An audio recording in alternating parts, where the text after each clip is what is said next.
What a year it's been on Fox. What a year. I'm John Rentham with my review of WWE Smackdown. Now, what do you think of the first year of Smackdown? I'd love to know your thoughts in the comments. It's had some good, it's had some bad, it's had some real bad, it's had some meh. It just feels like Smackdown from USA just got the Fox budget. That's really all it feels like. I mean, sometimes it doesn't really feel like the graphics are cool and everything, and it has a bit more of a polished look, but honestly, a lot of times it just feels like the same old Smackdown. I'd love to know what you guys have to say. So, we get recaps of Uso versus Reigns from their clash at the Clash, and where Reigns just hit Jey right in the goddamn nuts, so he can't ever have kids. Is he the one that has kids, or is it Jimmy? I actually don't remember. Like, this isn't actually a playback on what Jey said. You know, this isn't mocking when he said, which one are you? I really don't remember which one's married to Naomi and which one has kids. But here is the tribal beef for Tribal Chief and Heyman. And Tribal Chief gets worked in about 50 million times. And then Heyman hands him the mic and says, okay, here you are, sir. Like zoinks, don't hurt me, man. And I don't know why I went to Shaggy there. And Reigns basically is talking. He just wanted Jey to acknowledge him. Here's Jey. They have face-to-face. I just wanted to help you. You were my brother, Anakin. I love you more than your brother does. You were my brother, Anakin. I mean, it was just weird. But he basically, he just wanted Jey to acknowledge him. And Jey kept looking at the title. He says, what, you want a rematch of Hell in a Cell? Well, fine. It'll have the highest stakes we've ever seen in WWE history. It's like when I bet the butcher $50 he could get the steaks off the top shelf. No, the stakes are too high. Oh, man, I can just imagine so many people are groaning at their goddamn devices right now. Whatever device you groan at, make sure the batteries are powered up. Moving on. This got very, very weird as opposed to the normal shows that I do that are completely normal. So, Jey accepts the challenge after Reigns leaves the ring and is on the stage. You know what, Uso? I accept. I don't know what these high stakes are. Is it going to be, Jimmy Uso on a pole? What the fuck is it going to be? I mean, what are these high stakes? One of you's got to leave? Like, you guys can't team up again? That is possible. They could do that. What are the high stakes? Answers in the comments. Your thoughts. I want to know. Because I really can't. B is, balls out crazy as they are. So, we then get AJ Styles coming down to the ring saying to Jey, hey, you don't deserve the shot. I deserve the shot. They have a brawl. Then we go to commercial break. And then we come back, and it's Styles versus Jey Uso. More like AJ Styles. Can't wait for people to get upset at me in the comments for that. And then we go to another break like a couple minutes later. 2 breaks in 6 minutes. Way to pace out your show properly. Match wasn't bad. Styles made Jey Uso look pretty good. Splash for 3. And then Zayn blames all of you people.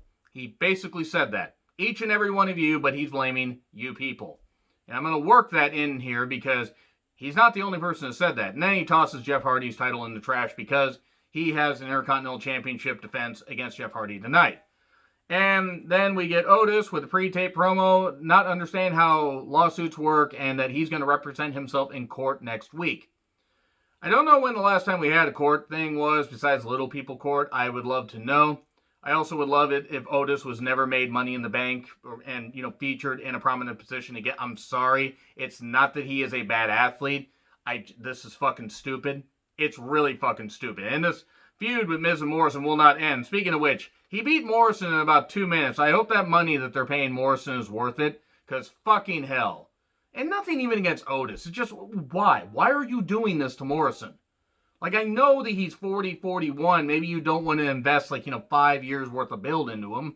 But, I mean, fuck, they could barely do 5 weeks worth of build into most things. Even though they've done a little bit of good storytelling with a few things, that's actually kind of worked out. Even if I don't care about it.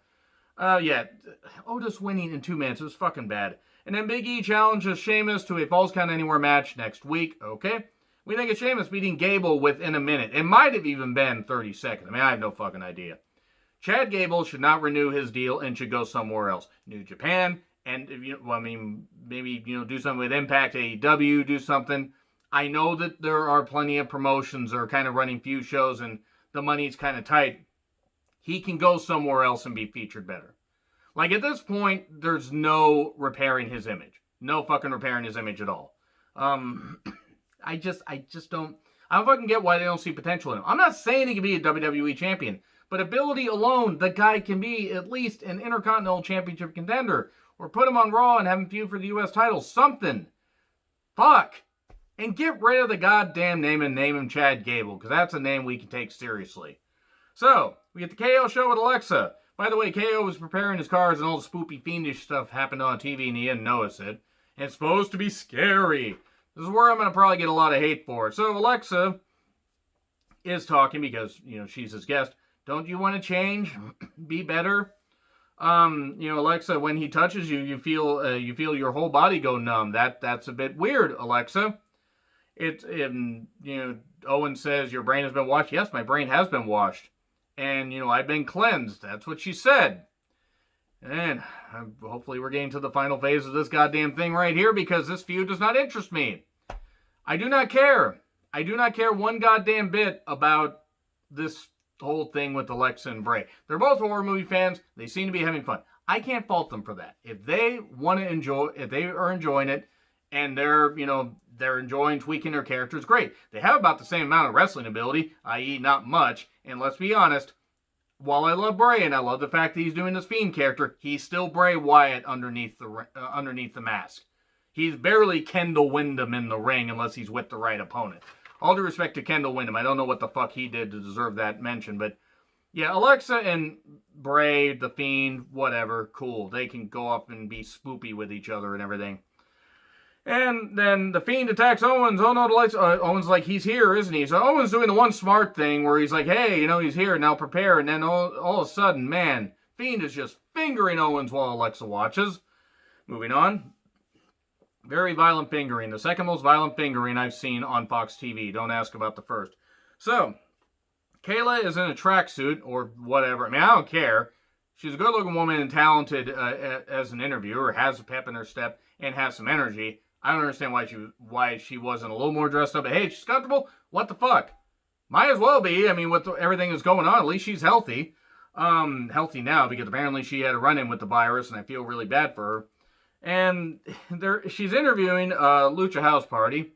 Well, Metalik and Lince Dorado and Riddle, who apparently has midlife crisis hair going on.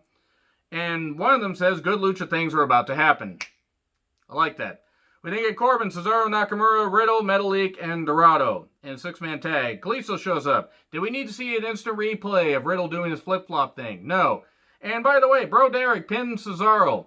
Cesaro got pinned by Matt Riddle. Cesaro cannot ever gain any traction without losing a lot of matches. Yay, more infighting with Lucha House Party, because that's what I want to fucking see. Okay, by the way, who was behind all those vignettes? Carmella was. Carmella, again, blames all of you people. She has a Polaroid camera, which is pretty sad. The Polaroid camera actually has a use. What use does Carmella have in the ring? And I'm going to choose my words carefully here, but WWE needs to stop encouraging their women to get so much plastic surgery. Like, really. I'm far from any kind of decent-looking human being. I've never claimed to be.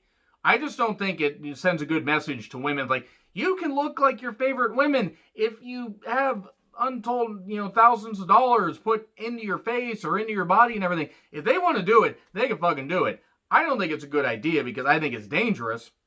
But that, those surgical procedures exist for a reason. And now she's untouchable unless she wants to be touched. Corey is upset. Why the fuck is Carmella getting a makeover? She's apparently Emelina because she doesn't care about wrestling. Belena, thank you for that line. I really appreciate it. This would... Terrible. Why the fuck would anybody care about Carmella being back on TV? Seriously. I mean, has anybody missed her being off TV? I haven't. I don't want her fired. I don't want her unable to earn any money. What the fuck? She's basically Lana with a super kick. That's about it. And Sasha was doing her whole entrance, coming down with the neck brace and everything, and then talks, about backbones and Bayley's a coward and everything, rips off her neck brace. She's ready!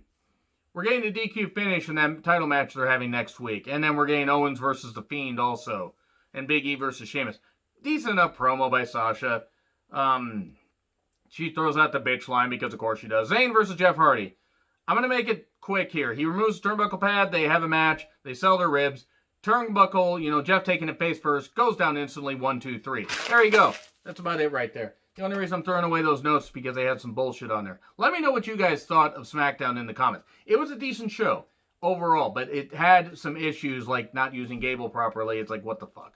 Anyway, agree, disagree, what I said. Like, share, subscribe, Twitter handle in the description. I'm John Ritlin. I'll see you soon.